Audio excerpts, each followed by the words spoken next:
This is WWE superstar Drew McIntyre, and you're listening to the WWE Podcast. The champ is the one that everybody wants, me. Becky Lynch is going to WrestleMania. Claymore! Austin 316 says I just whipped your ass. This is my idol. You're gonna acknowledge me. Alright everybody, guys and girls, welcome back to another edition of the SmackDown Review right here on the WWE Podcast. As always, I'm your host Micheal Ritter. You can find me on Twitter at Micheal5Ritter and on Instagram at MichealRitter5, also the host of the Football Function Podcast. Available on all of the platforms, including the one that you're listening to this podcast on. But today we're going to talk about the SmackDown that aired on October 22nd, 2021. It's actually my birthday. It's been kind of weird over the past few weeks hearing basically everybody in like the WWE universe, so to speak, or even like wrestlers and Michael Cole, announcers hype up October 22nd because it's going to be the day that the rosters officially go into effect the day after Crown Jewel. So I thought that was pretty cool. Everybody kind of looking forward to that day. I look forward to this day every single year. So yeah, my 28th birthday today, so I was able to have a good day despite working. You know, nobody wants to work on your birthday, but I mean, you know, it is what it is when you're an adult. Sometimes you really don't have a choice, and that was definitely the case with me today, but I got a chance to watch SmackDown after I got off work, and now I'm sitting here getting a chance to talk to you guys, so definitely a birthday well spent, if I do say so myself. So I do want to thank you for listening to this.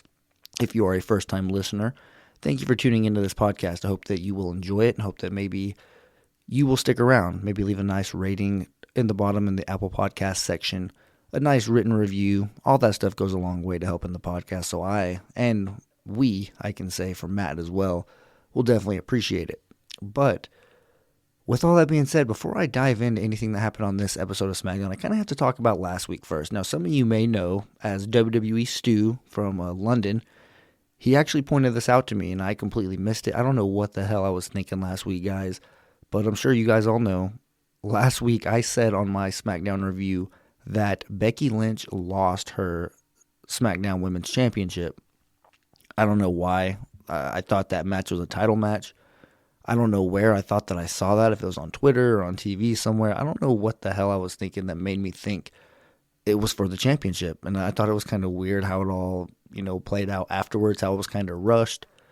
I alluded to that on the show and why I thought that it was weird that a moment of that significance didn't get more, of the spotlight. Now it makes sense. The championship didn't switch hands, so it makes complete sense why, it was rushed and all that stuff. So shout out to WWE Stu. And just on that note, I kind of want to tell you, if I mess up on something like that, I definitely want you guys to, let me know about it. That's why I include my social media, not just for that reason. Obviously, I want to know you guys' feedback, your opinions, all that stuff. DJ Kuzmo definitely takes advantage of that, and I definitely appreciate his feedback every week on the SmackDown review. And this week it was WWE Stu. He caught a mistake that I made. He was like, hey, I'm not sure what happened there, but you definitely might want to go back and rewatch that if you think that Becky lost her championship. So I did. I went back and rewatched the end of that match, and I was like, what the hell was I thinking? I did not know. Maybe I was hanging out with Matt Riddle before I watched SmackDown or before I hopped on the podcast to record, and I was feeling a little spacey. I don't know what the deal was, but either way, I was not on my A game, I guess you can say, last week. So that's on me. I definitely want to apologize for that. I know that you guys, you don't want to listen to a podcast where the person who's preaching doesn't really know what he's talking about. And that's not the case, obviously. I broke down the match, how it happened. I just thought that the championship was on the line. That's really where I got confused, because that's a big reason why I wanted to get into doing podcasts like this, is because or as you're listening to podcasts and you become familiar with people, like me personally, there were some podcasts that I listened to where I was tired of the host say, well, I didn't watch this part of the show. I was doing this or that. I really didn't pay attention to that. And I was like, well, why the hell do you have a podcast if you're not watching the show? Why the hell are you going to go and try to spit out things that happen that you might not have even seen, So yeah, that's on me for sure, guys. I definitely will try to bring my fastball every time. Sometimes I don't. I will be the first to admit that. That's just part of podcasting. You're going to look back on some episodes and think, man, I really hit that one out of the park. And others are going to look back and think, man, I feel like an absolute stooge. I didn't have my fastball, that recording, however you want to frame it or look at it. It is what it is. I definitely will have better performances going forward. So shout out to WWE Stu. Shout out to all you guys who listen. And definitely, if I mess up or anything like that, get at me. Let me know. I mean, I have thick skin. You're not going to hurt my feelings or anything like that, I promise. So definitely, I want to hear what you guys have to say about the show. I mean, if you guys think it stinks, let me know. I mean, that's one thing that, I'm not sure if Matt would filter that out of the mailbag anyway, just out of, not trying to, ruffle any feathers or anything like that. I think that type of stuff's interesting. It adds a little bit of, juice to, certain things, if that makes sense. Not saying that anybody needs to get in, an argument or anything like that, because obviously this is wrestling, healthy debates, intelligent debates where two people are actually making valid points. That's what I'm talking about here.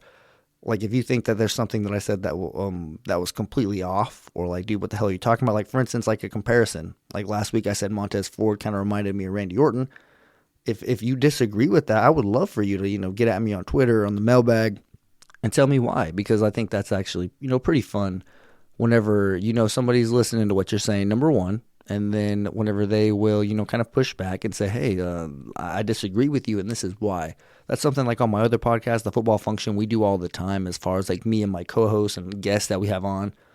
That's some of the most entertaining parts of the show is whenever two people disagree and they both have valid points and they kind of make their points and they can kind of, sway listeners one way or the other. But, that's really not what I'm trying to do. I know that you guys all have your opinion. You guys are all intelligent wrestling fans. If you're listening to a podcast, then you look beyond just the winners and losers. You're actually focused in on more. You're actually thinking about what's going on. You're analyzing it because you know what makes sense. Logically how a good wrestling show is supposed to look. So whenever you're kind of force-fed this bad stuff, it's very easy for you to, point it out and, decipher that type of stuff. So anyways, I guess that was one of the most off-topic intros to one of my podcasts that I've really ever had. And I think that should just about get me ready to dive in here to the actual SmackDown review. So let's do just that. And this one started with Roman Reigns coming to the ring. Now, I didn't watch Crown Jewel. I'm just going to go ahead and get that out of the way. I told you guys last week, just with the way the schedule was, there was no way in hell I was going to be able to watch this. Just given yesterday, I had work, had to record another podcast, and then I actually went to a Styx concert, just kind of off a little sidebar there. And then today, obviously being my birthday, I just really didn't have a whole lot of time after work. So I was actually lucky to get this podcast in of itself, watching SmackDown and able to sit here and record. There was no way I was going to get a 4-hour pay-per-view in. There was just absolutely no way I was going to be able to do that during the week. And just from hearing everything, and that's exactly what it was, just extremely long. That's really all I've heard, is that this pay-per-view was really drug out. Now, when you look at just the pure timestamp, 4 hours, that's not necessarily too long of a pay-per-view. I mean, just given what we've been used to in recent memory, we've seen literally 6 to 8 hour pay-per-views. So when I heard it was 4, I was like, okay, well, I mean, that's not too bizarre or not too far-fetched out of the realm of possibility in terms of a realistic length for a pay-per-view, especially one where, I mean, you're traveling, 17 hours one way to get there. The least you could do is put on a few hour show, I guess, for the wrestlers who travel over there. I mean, if you're going to travel that long, I mean, at least give us a lot of time in the ring, and all the people who they brought over there. Obviously, I mean, that the minutes in the matches start to add up whenever you have all that, and that's how you end up getting with a 4-hour show, including all the video packages and all the extra stuff, production-wise, that WWE likes to do. So, I didn't get a chance to watch it, but I did watch a few highlights. I mean, as the show went on, they'd show the video packages. Of course, you see stuff on Twitter. I actually had, because I was at work, I was pretty much being updated by the Discord server. That's one perk and one benefit you get to signing up with Patreon, is you're involved in that Discord chat. And that's kind of what I was using, because Twitter, all that stuff, that kills my battery whenever I'm at work. I like to listen to podcasts and things like that. So if I'm just sitting there kind of going on social media and looking at apps, my battery's not going to last very long. So I was kind of relying on that Discord server and just looking at the messages as they would pop up on my notifications. I really wouldn't even have to open up the app. I could just kind of see what each person was saying, and they'd say, ooh, Edge won the Hell in a Cell. What the hell's going on here? King Xavier, I guess is what we're calling him now. Xavier won the King of the Ring. Same thing with Zelina Vega. I was just kind of staying up to date like that. So that's one good reason. Now, if you don't like that type of stuff, if you were the type that wanted to wait till you got off work to find out all of the results, you'd want to turn your notifications off. But I really don't care about that type of stuff. I mean, I don't follow WWE or anything like that on Twitter or social media for that reason, because I don't want to have stuff spoiled just anytime I'm just simply trying to look at, Twitter. Now it's kind of hard these days because you follow so many people. I'm not going to mute everybody. I'm not going to mute all the listeners of the show and all the other hosts that I follow just so I can, have the element of surprise. That it's not that important to me, because that's one thing that I know. If you're going to wait to watch it, if you're not going to watch it live and use DVR like I do every single week, then you're setting yourself up to have some stuff spoiled. So I guess it's just kind of something that I've accepted at this point. And it's what makes moments like Edge's return and other moments that, you really truly don't expect, the Hardy Boys returning. It's what makes those moments so special, because it kind of takes you back to the days where everything was like that. Any return, any big moment, you didn't know. There was no Twitter. There was no... the internet was around, but you weren't finding out real time like that, kind of what was going on. So it would take a day or two unless you knew exactly where to go. I'm sure some people were way more advanced than I was way back then when it came to like internet chat rooms and where you could find like dirt sheets and things like that. But I know it was different. I can confidently say that, and say that I know that the element of surprise was very much real back in the day, and it's kind of gone. But, it is what it is. Like I said, I've already accepted it. It's nothing new. We should all be used to it by now. And some people are good. It's a very easy fix. I knew right away, there's a pay-per-view today. People are going to be talking about it. If you don't want to hear about it, turn your notifications off in the Discord server. I didn't do that, and I was actually using that to my benefit, I guess you could say. So shout out to everybody who was keeping me updated. The Crisis, Amanda Jin. I know many others. Sorry, I can't remember off the very top of my head, but the Discord server was definitely exciting and kind of entertaining during the Crown Jewel pay-per-view. But as far as things that happened on SmackDown, like I said, or I was getting into, Roman Reigns started the show, and he kind of questions Paul Heyman a little bit at the very beginning. We don't really hear about it. He kind of just says, hey, whenever I stuck my hand out, because you guys all know, Roman Reigns will stick his hand out and Paul Heyman will hand him the microphone every single week, or every time he's cutting one of these promos, like not a backstage promo, but one here in the ring where the spotlight is on him. So he kind of said, you knew what to do whenever I stuck my hand out tonight. But what about last night? Whenever I stuck my hand out for the Universal Championship, you didn't know, or you just kind of threw it in the ring. You just threw it between me and Brock Lesnar. Why didn't you hand it directly to me? So he does call him out a little bit just to kind of let you know that is on his mind. But he didn't get too far into anything like that. I don't feel like that storyline was really developed at all. Because all he really does here is he kind of talks about himself, as you would expect. He calls himself the best of the best. And he mentions how he's been carrying WWE for over a year and a half. No lies detected so far. That's very much true. His heel gimmick has been without a doubt the best thing that WWE has going for them, and it really hasn't lost any of its luster. It's still very much must-see TV, in my opinion, in terms of, wrestling programs and things like that. It is one of the, most exciting things that I look forward to every week. So I definitely agreed with what he said when he said that he's been carrying the company. So, nothing wrong yet. And then he starts to list off all of the people that he's quote-unquote smashed since WrestleMania. He mentions Daniel Bryan, Edge, Cesaro, Finn Balor, and then he gets to Brock Lesnar. And this is where it kind of surprised me. And Roman Reigns definitely got a pair of balls on him, just willingly calling out Brock Lesnar. And that's what he does. He constantly calls Brock Lesnar out. He tells him to come to the ring. He wants to settle this. And because, number one, let me just backtrack a little bit. Brock Lesnar actually tweeted something, or he said something that whenever I show up to SmackDown, I'm going to beat Roman Reigns senseless. So that's pretty much the whole reason why Roman Reigns wants Brock Lesnar to come out. He says, I'm not a hard guy to find. If you're going to talk about me on social media, then why don't you come out here and say it to my face? So he does not leave. This was a very long opening segment. It lasted about 30 minutes in total. Not all of it was, just Roman Reigns in the ring or Brock Lesnar, who does eventually come out because Roman Reigns is about to leave. Like, he tells Wichita, you guys have gotten enough of my time. It's time for me to go. And as soon as he's about to leave, that's whenever Brock Lesnar's music hits and he comes to the ring. And this is what was kind of funny to me is, you guys know in the movie Step Brothers, right? Whenever Dale and Brennan are in one of their little interviews, or they're in their job interview process, and one of the ladies walks out there and calls them back, and they both stand up and they say, we're here to up. And they start walking through the office or wherever they are, and they're like knocking papers out of guys' hands as they're walking by. Just one of those situations, just basically there to raise hell. And that's kind of the vibe that I got from Brock Lesnar, because he comes out to the ring. He goes immediately after Roman Reigns, clotheslines him out of the ring. They kind of start going at it back and forth. Brock's definitely kicking his ass. Like, that's number one. Roman's definitely throwing some punches back, but Brock Lesnar clearly has the momentum here, I guess, if I could use that word. And he's about to F5 him through the announce table until the Usos come out and they hit him. They save Roman Reigns because he's on his shoulders. He's about to go through the table.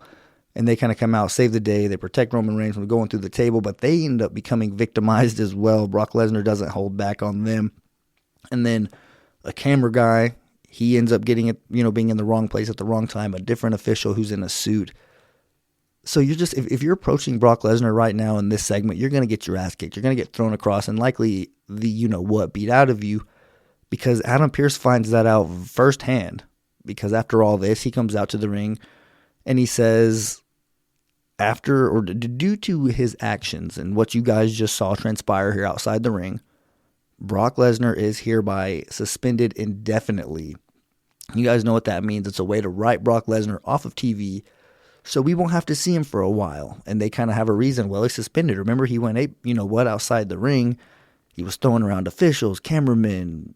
A line of WWE superstars kind of just came out to try to calm him down as well. He was knocking them down one by one. So he was basically just unstoppable here, and it ended up costing him his current status in WWE, because now he is suspended, and he doesn't like that, as you would expect. He doesn't take too kindly to Adam Pearce making that announcement, so he goes out there and he plays dumb a little bit. He says, am I hearing things? Am I going crazy? Did I just hear you say what you said? And he just grabs him by the tie, clearly choking him. You can see the veins popping out on Adam Pearce's head. And he kind of just says, yeah, you're suspended indefinitely. I don't have any choice. You really have backed me into a corner here, literally and figuratively, because he backs him up in the corner of the turnbuckle. And that's whenever he picks him up, gives him an F5, and then the crowd obviously chanting to do it again. So he does just that. He gives him a second F5, and this one actually rips his pants. I'm not sure if any of you guys caught that at home. I know Pat McAfee pointed it out, but I actually noticed it whenever it happened there. I mean, he's lucky that he had everything covered up, because that could have been a very bad wardrobe malfunction. Something that nobody would have wanted to see either. So definitely, if you're going to be taking F5s like that, and you're going to take F5s like that, you might want to get some pants that aren't so tight around your legs, Adam Pearce. That's just something, you're on national television, for Christ's sake. So anyways, Adam Pearce Brock's still suspended. This is only going to probably add to his suspension, but he definitely gave the crowd what they wanted, maybe released a little bit of stress. Who doesn't like seeing Adam Pearce take a finisher, whether it's a stunner, an F5, anything like that? I know I enjoy it. Pat McAfee was burying Adam Pearce outside of the ring whenever this was going on, calling him like a big bald doofus. Who is this guy? What's he doing? It was pretty fun to see. I will say, you guys know I'm very high on Pat, and this was one of his best nights on commentary, in my opinion.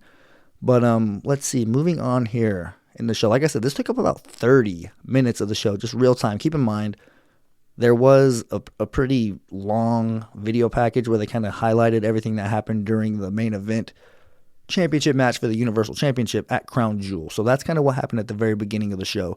And then this segment started. Roman Reigns obviously waiting out there forever for Brock Lesnar to come out. Once he finally does, that whole situation takes up a little bit of time.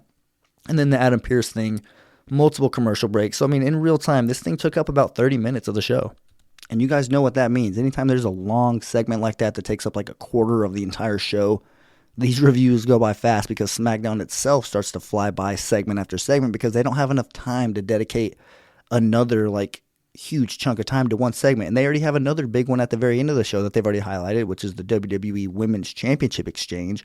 So if you're going to bookend your shows with the Universal Championship and then both Women's Championships, you should, you already know, in between that, there's not going to be a whole lot of juicy stuff. They did fill it with a lot of, stuff that's noteworthy to talk about, but it all was just, so fast. You were just getting one after the other. It was just, it was good stuff. I will say, this was a good episode of SmackDown. There wasn't a reason for me to complain. I'm trying to think of things that I didn't like about this show. Other than the white ropes, I kind of wanted to touch on that again. They still have not brought back the blue ropes. I'm definitely going to continue to mention that until they eventually do something, because I know that they will. I don't know why. You have the blue ropes there. It does add something it would have looked cool seeing Drew McIntyre out there in in a SmackDown ring. It just felt like a regular ring because it's white ropes. That bothers me. You guys probably don't care. Some of you might, but it's just one of those things that it's a random thing that I nitpick about. And just because I take this brand split serious, I want it to be legit. And that just kind of adds to it. So, I'm not going to go any more about that this week, but believe me, next week, if they're white again, I will most likely mention it. But continuing on here, what happens next? We get a little bit of a backstage segment with Sonya Deville, obviously her co-official, I guess, co-general manager. I mean, take your pick what you want to call that position. But she's clearly in a little bit of a pickle because he's gone. I mean, he gets helped out of the arena. He has to go get medical attention. So she's having to run the show by herself, which I don't know if she's capable of doing that. She's hardly capable of doing it whenever she has Adam Pearce there helping her. So she clearly has her work cut out for her. And she's approached by the person who she probably really doesn't want to see, and that is Naomi. And Naomi just cuts right to the chase. Look, you screwed me last week. You know I wanted a one-on-one match with you. You added Shayna Baszler. What the hell? Give me this one-on-one match. Sonya just acts like she's had an absolutely terrible day. Like this was the last person she wanted to see. Obviously, I just mentioned that. And she kind of just says, look, I'm way too busy right now to deal with this. The last thing I want to do is go out there and beat you up again. So get out of here. And Naomi does just that. But it's just funny how Naomi, or Sonya, that is, she continues to talk to Naomi like this. I mean, in real life, Naomi would probably mop the floor with Sonya Deville, and this is kind of what I think. But I mean, it's just funny, this dynamic that they have. It is something that I look forward to every week. I will say the women's division on SmackDown is kind of it's questionable right now, to say the least. It has a babyface problem. We really don't know what we're going to expect at the very top. Now we kind of do after what happens at the end of the show, and we'll certainly get there. But having this little mid-card feud going on with Sonya and Naomi, I just feel like it adds something. You really don't, I guess, appreciate it until you're in a rut, I guess you can say, or you hit a bump in the road with this women's division, because that does happen all the time. Well, I mean, look at the women's tag team division right now. There isn't one. And then there's kind of multiple. I mean, it's hard to really judge it right now because both rosters are so new. But here in a few weeks, if we're looking and we're looking around on SmackDown saying, all right, who's the top babyface over here? I mean, it looks like it might be Sasha right now, just given what happened at the end of the show. But that's still going to be something that's going to be tough to get used to. She's clearly better as a heel, in my opinion. She never makes an official turn. Anytime she goes from heel to babyface, it's kind of just by default. And she kind of just, with what she says and how she acts, you're kind of just supposed to assume, okay, well, she's acting like a heel, so she must be one. Well, she's acting like a babyface, so I mean, did she turn and I just didn't notice? That's kind of how Sasha does things. She doesn't really make things like a really big moment whenever she makes a turn. So I guess right now we're just going to accept that she's a babyface. I don't know, I could be wrong again whenever it comes to this women's picture. Somebody could definitely let me know if I missed something and Sasha is still acting like a heel or something. But as far as I knew, she's acting like a babyface. But we will get to that point a little bit later in the show. I kind of just wanted to talk about the women for a little bit, given that we had this little segment with Naomi and Sonya Deville. But another person who talks to Sonya is Drew McIntyre. He kind of tells her right now, look, I am about to go to the ring and issue an open challenge. I guess I should be getting your permission, but I really don't care if you allow me to or not. That's what's going to happen. So Sonya kind of gets put in her place right there by Drew McIntyre on his first night on SmackDown. I did think that was funny, but he goes out there. He says he does exactly what he said he was going to do. He has an open challenge. And this one is accepted by Sami Zayn, who comes out and he debuts new music. I'm not sure if anybody is into that type of stuff. I clearly think it's noteworthy whenever somebody changes their music, especially Sami, because he's had the exact same music for a very long time. So whenever I heard it kind of change a little bit as it was playing, I was like, oh, dang, Sami Zayn changed his music. Hell yeah, that's what I like to see. But anyways, he comes out and he says that he is the longest tenured member on the SmackDown roster. I didn't know that, but it does make sense. So because of that, he says that he's the gatekeeper around here. And Drew McIntyre basically is going to have to beat him. And he has, pretty funny. I think Sami Zayn is one of the people who, he's one of the best unscripted promos in the entire company.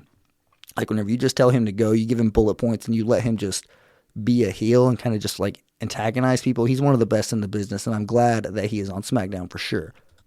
We all knew that they weren't going to have Drew McIntyre lose this match. I did think it was maybe going to be a little bit more competitive. Sammy didn't get squashed, but it wasn't long at all. It was a relatively short match. Ends with a Claymore like you would expect. So Drew McIntyre 1-0 here on SmackDown. I do think he's going to have a very successful run here.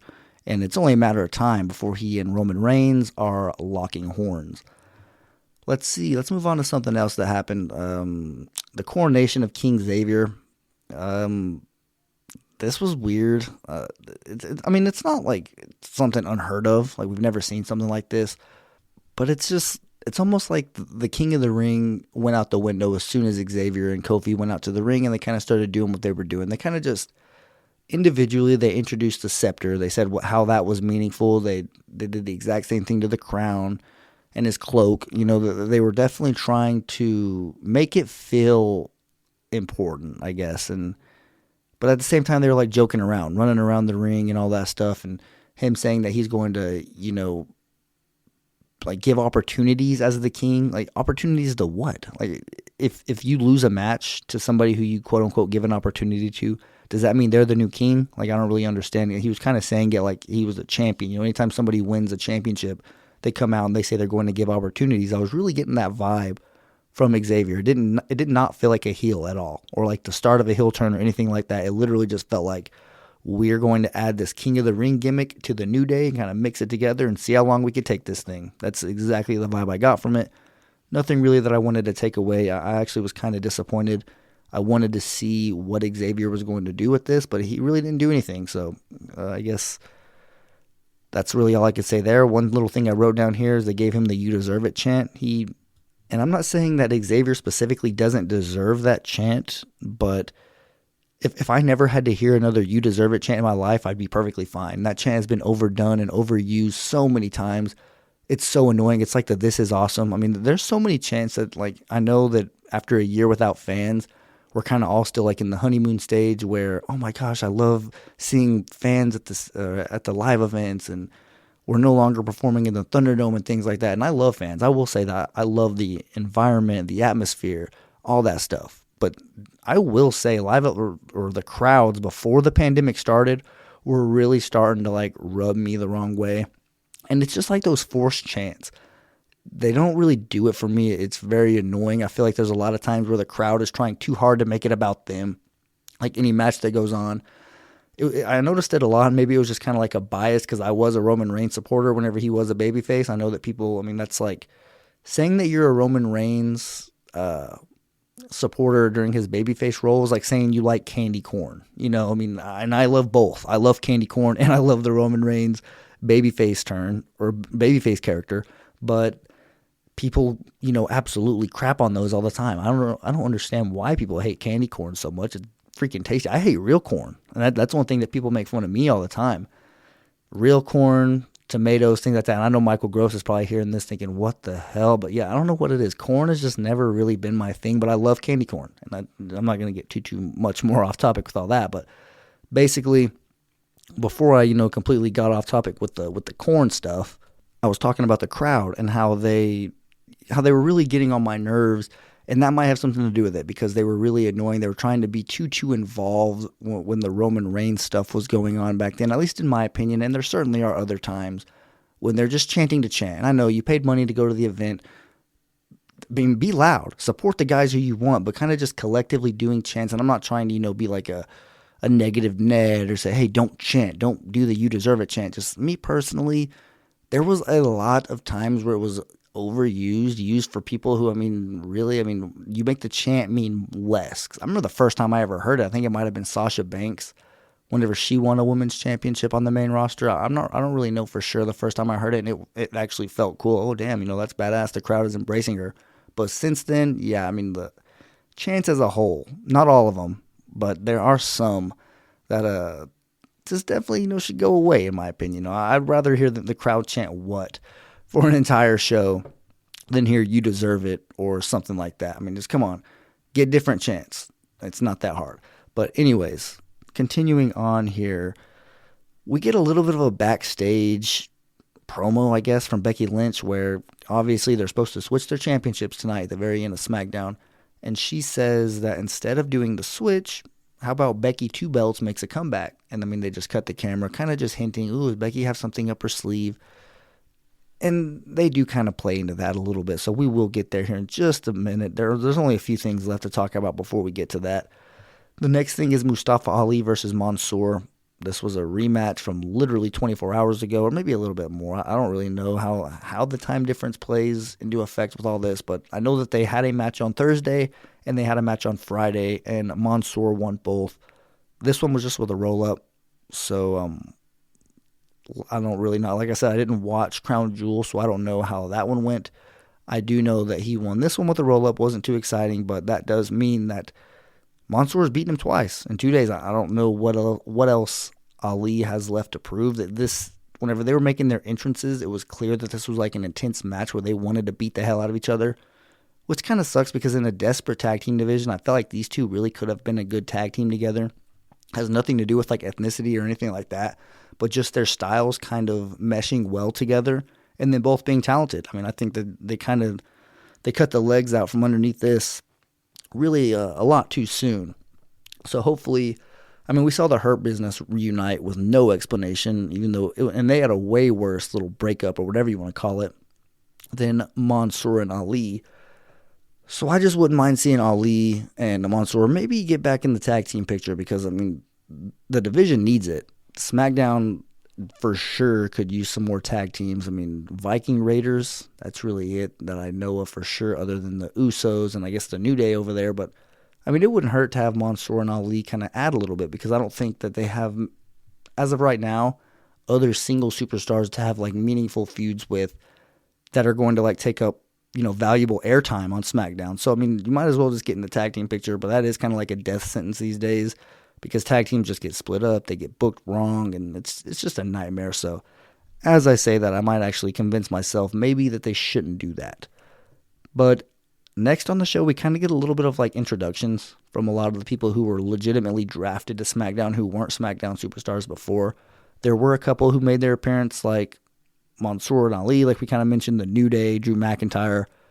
But then we get to see a little bit of like a segment promo type of introduction from Ridge Holland, which that was my first time actually seeing him, so it was a legitimate introduction. I am interested to see what he brings. I mean, he definitely caught my eye a little bit, so I'm going to touch back on that once I see a little bit more of him.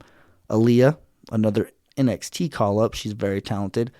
Garza and Humberto Carrillo, another tag team here on SmackDown. So maybe as I'm saying that, SmackDown might be all right in the tag team picture. We'll see, though, how things develop. And then Sheamus, someone who's been on SmackDown before, has bounced over there to Raw. He's a seasoned veteran here in the WWE, so it's going to be nice having him. He will add stuff to the roster, and the more and more I think about it, the more content I am with what SmackDown has to work with here going forward.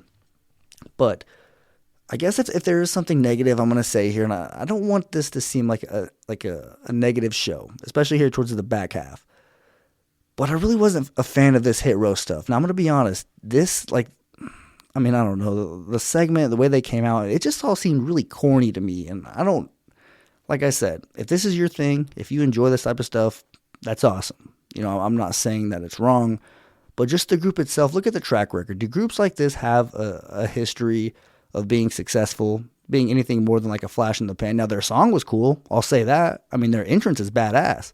But as far as like their ring work and stuff like that, it's not like they're not talented, but it's just not like, it doesn't catch me. Like, I don't know who it was, Adonis, one of the guys on the outside of the ring was like brushing his mustache and his eyebrows with a toothbrush.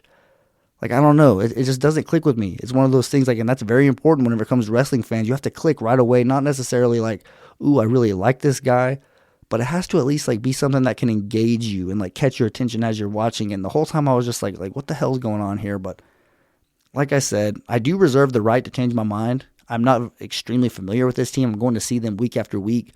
So things can change, you know, easily. I can become high on all these guys. I do know that Isaiah Swerve Scott, if I can get that out, might be, you know, the gem in this group. He might be the one, you know, the Montez Ford. When you're looking at all these collective superstars, who is going to be the one that actually makes something with themselves? I do think that it's probably going to be him. He's the one who I'm actually like, ooh, okay, SmackDown got Swerve. That's badass. Now, this whole shtick with Hit Row, I don't really know. I do feel it's like it's a little bit like a a rip off of like Death Row Records from the 90s, I don't know. It's just things like that. It just makes me feel like this group is extremely corny. I guess that's one way I can explain it. And like I said, I'm sorry if you're a fan of this. I'm not saying that like you're wrong or like this is just absolutely terrible, but I'm just saying that it's not for me right now. We'll see if it grows on me, but they got to stop with the corny stuff. I mean, you're not a musicianal band. You're not a rap group. You're a wrestling group. So you got to maybe, back up your entrances and all that stuff that you do after the match that's really flashy and cool. You got to do stuff like that in between the bells. And they did that. They squashed. I don't even know the names of these guys who they had a match with. I could pull it up really quickly, though.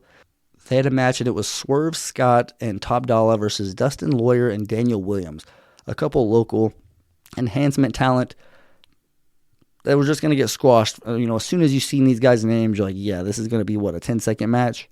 And that's pretty much all it was. It was a squash. So, like I said, I'm not saying right away, fire these guys, get them off the show, switch up what they're doing, but I'm just going to be honest. If they continue to do this and it doesn't click with me, I am not going to be a fan of this. So I guess we'll see. I'm definitely not going to completely rule it out. Like I said, I reserve the right to change my mind. So we'll see how things transpire here in the coming weeks. But up next, we get the last match of the show. It is Shinsuke Nakamura versus Happy Corbin. And this is actually like a decently long match. Longer than what I expected, just given how the other matches throughout the night kind of ended up. But, they're kind of going back and forth. It's not really, anything that we haven't seen. Keep in mind, these guys just had a little bit of a feud for that crown that, that was going on, for a big chunk of the summer. So we have seen these guys go at it before. And this one kind of goes off the rails whenever Rick Boogs is on the outside of the ring playing Shinsuke's theme song. Whenever he's in the middle of the match, like he's playing his guitar like literally during the middle of the match. Madcap Moss must not be a fan of that because he walks over there, grabs his guitar, and those two guys have a little bit of like a stare down. And then Shinsuke Nakamura is supposed to do like a baseball slide underneath the bottom rope. He does botch it. Madcap Moss still sells it, which is one of the things that like is. It's almost worse. If you mess up, you want to mess up going 100 miles an hour, I get that. But if somebody botches it, like a kick that bad, and you go back and watch it, it's pretty obvious if you really pay attention there. But if somebody botches something like that, you have to like switch on the fly. You don't just fall as if they just kicked you coming at you like 25 miles an hour whenever they barely made contact, So it's just kind of one thing I wrote down here. Definitely want to be able to adjust on the fly whenever things don't go like you expect. So, and Madcap Moss isn't somebody who I like have extremely high expectations for, but something that noticeable, it's sloppy to see. You don't want to see that, and especially if it's like that easily noticeable. But because of all that stuff, like a brawl breaks out at the outside of the ring, but nothing happens in terms of disqualifications because the two legal competitors were fighting each other, and then the two people who were in their corners were fighting each other as well. So Shinsuke and Happy Corbin end up making their way back into the ring. Immediately, Shinsuke is met with an end of days, and that is the end of his days because he does fall to the 1, 2, 3. Happy Corbin ends up getting the win, and they can continue being happy, I guess. But let's see here. Now, up next, all we have left is the Women's Championship exchange. And this was, advertised as they were supposed to swap belts, do what the tag team wrestlers did a couple years ago, maybe last year, whenever they switched their belts. We all know the story. But because this was booked at the main event and it actually had its own segment, you knew there was going to be some type of stuff that happened here. And this was actually kind of real, in my opinion. This felt like a little bit of a shoot, at least from Becky and Charlotte's perspective before Sasha Banks ended up coming out. Because Becky clearly wants to hold up both belts. Like, she wants to do the whole two belts thing. So as they're trying to, switch belts, she's kind of trying to, do that, like, that little snake version where, like, hand me yours first and then I'll hand you mine. And you could tell she was trying to, just hold up both belts. And then she ends up just trying to grab Charlotte's out of her hand. Charlotte throws hers on the ground so she couldn't grab it. I mean, clearly you wouldn't write this. This isn't something that the WWE creative had, like, told them, hey, all right, this is what you do. You're going to try to just make it seem like you're trying to grab the belt, but you don't give her the belt, and then you go try to grab it from her, and then you throw it on the ground. Like that, you don't write that. If somebody wrote that and handed it to Vince McMahon, he'd probably smack him right in the mouth. So I don't feel like that's how it was supposed to go. They kind of they had a little bit of a shoot there because Becky was trying to get one up on Charlotte. Charlotte's not going to let that happen. I feel like more often than not, she kind of goes off on her own in terms of like the script and stuff. Just what she says doesn't feel scripted. And she's been like that since he's come back in this heel role. And I'm really looking forward to having her on SmackDown. But after they do finally end up switching, Sonya Deville doesn't let any of that nonsense happen with Becky trying to do that and all that. But I will say, she does throw her championship, Becky that is, she throws her championship at Charlotte's midsection. And that's when Charlotte says, look, you want to be Becky 2 belts so bad, why don't we have a match right now, winner take all? And before Becky could even respond, we hear Sasha Banks' music, right? Like she was even involved in this. But she comes out and then Charlotte says, oh, did you feel left out? You had to come out. I mean, it's funny that Charlotte takes shots like that because it does like, it might be scripted. It might be like, oh, we're supposed to say that. But the way she's saying it, like her tone, her delivery, it just feels like that's real and it's almost like a legitimate shot at wrestlers like Sasha Banks and Becky who kind of just always come out in moments like this. But anyways, Sasha does come out and things get interesting between her and Charlotte because they kind of go back and forth taking verbal shots at each other. Sasha ends up calling her the B word. So, I mean, that's kind of sets it off there. Charlotte makes a joke like, hey, this is a PG show. That's not very nice of you to say. Pretty funny. I do love this version of Charlotte. And they kind of eventually things get physical after Sasha takes a shot and punches Charlotte. They kind of go back and forth, just, trading punches with each other. But Charlotte evades the backstabber and kind of runs up the ramp. I'm going to get a little bit of a face-off.